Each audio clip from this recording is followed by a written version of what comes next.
Бірлік пенен ынтымағы халықтың, көгімізде жарқыраған жарық күн. Ырыс, дәулет, бақыт үшін халқымның, жайнай берсін алтын күн. Қазақстан халқының бірлігіне арналған тәрбие сағатымызды бастаймыз. Армысыздар, құрметті ұстаздар және сүйікті сыныптастар. Ынтымақ достық кепілетті сынып сағатымызға қош келдіңіздер. 1 мамыр Қазақстан халықаралық бірлігі күні 1995 жылдың наурызында дүниежүзіне үлгі болып отырған ұлтаралық татулық пен тұрақтылықтың феномені Қазақстан халықтары ассамблеясы құрылды. Бұл ешбір елде болмаған ерекше саяси маңызды зор құрылым. Бүтінде әрбір ұлтқа, салт дәстүрлерін жаңғыртуға, мәдениеті мен әдебиетін дамытуға, тілінің жетілуіне қамқорлық көрсетілуде. Дегенмен, бақыт, әділдік, бейбітшілік, жарқын болашақ үшін күрес олардың бәрінің басын біріктірді. Бірлігі жоқ ел тозады, бірлігі күшті ел озады, дейді қазақ мақалы. Бұл мереке бұрын бүкіл әлемдік еңбекшілер күні деп тойланды, ал қазір ол дүниежүзілік ынтымақтастық күні болып есептеледі. Қазақстан мемлекеті көп ұлтты. Біздің елімізде 130-дан астам ұлттар тұруда.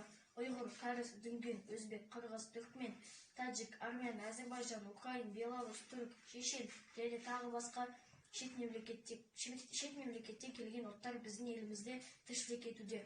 Біз олармен татумыз, доспыз және бір-бірімізбен қоян қолтық аралас өмір сүрудеміз. Ағайын туған бар адам адалдық үшін жаралған, бар қымбат туыстық, баянды болсын тыныштық.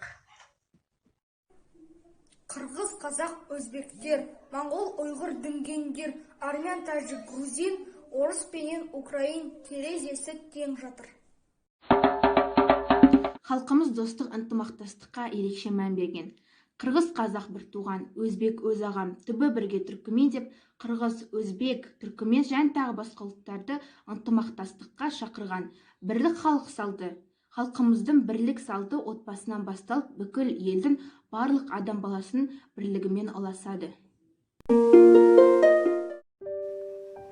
Ертеде бір қария балаларын бірлікке былай үйреткен екен. Қарт бір бума шыбықты сындыруды ұсынады. Ұлдары олай әуреленіп, былай әуреленіп, бір бума шыбықты сындыра алмайды. Қарт буманы шешіп, шыбықты бір талдап сындыру көруді ұсынады. Шыбықтар оп-оңай сынады. Қария, бірігіп өмір сүрсеңдер, сендерге ешкімнің дәлі келмейді. Ал жеке-жеке жүрсеңдер, әр қайсынды біртіндеп құртады деген екен. Яғни бәріміз бірге болуымыз керек. Құрметті менің оқушыларым, біз қазіргі төтенше жағдайға қарай, біз үйдеміз, біз біргеміз ұстаныммен бірлесіп, күнделікті сабағымызды оқудамыз. Әр күн сайын бір-бірімізге кері байланыс береміз. Бүгінгі мерекелік сынып сағатымызды да бірге өткізудеміз. Біздің бірлігіміз, ұйымшылдығымыз, бір-бірімізге деген сағынышымыз осы қашықтан оқытуда одан әрі артқан тәріздес. Мен сіздермен біргемін. Халқымыздың қанға сіңген берік бірлігі, ұйымшылдығы, басқа халықтармен одақтастығы, достаса білу жеңістен жеңіске жеткізеді. Оған халық куә, тарих куә. Сыныптастар, мен сендерге бір сұрақ қойғым келеді.